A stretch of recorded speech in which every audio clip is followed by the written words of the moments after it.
আপনি কোরআন ভুল প্রমাণ করতে চান, এটা খুবই সহজ, চেষ্টা করে দেখেন, খুবই সহজ।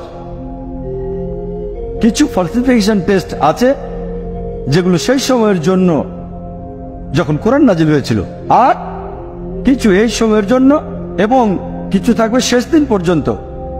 আমি এখানে 4টা বা 5টা উল্লেখ করব যেহেতু সময় কম। একটা সুন্দর দৃষ্টান্ত হচ্ছে আবু লাহাবের ইতিহাস। আবু লাহাব তিনি নবীজি মুহাম্মদ সাল্লাল্লাহু আলাইহি ওয়াসাল্লামের চাচা ছিলেন।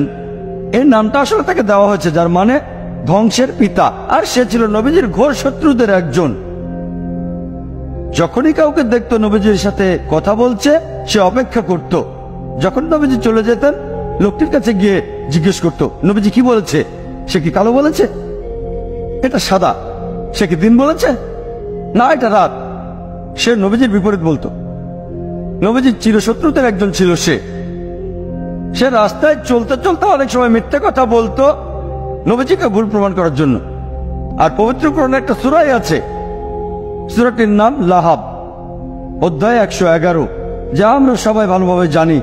সালাতে অনেকবার পড়া হয়, তাব্বাত ইয়াদা আবি লাহাব ওয়া তাব ইত্যাদি। এই সূরাতে উল্লেখ আছে যে আবু লাহাব এবং তার স্ত্রীকে দোজখের আগুনে পোড়ানো হবে।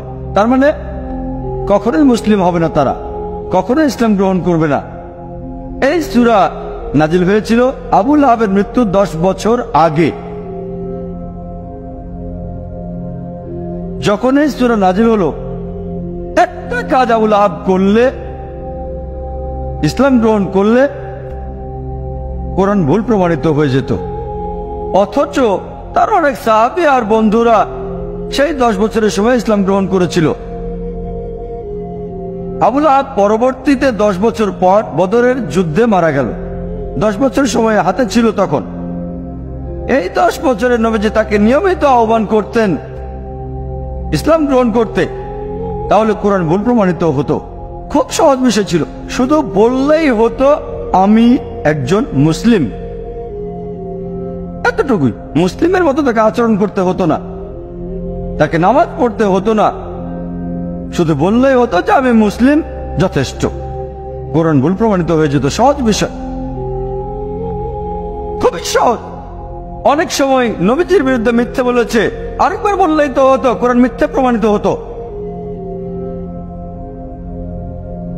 কিন্তু সে পারে নাই, কারণ কোরআনের রচয়িতা সর্বশক্ত ঈশ্বর। তিনি জানেন যে আবু লাহাব ইসলাম গ্রহণ করবে না। ফলসিফিকেশন টেস্ট 10 বছর, আরো ফলসিফিকেশন টেস্ট আছে, অনেক অনেক আছে এখানে।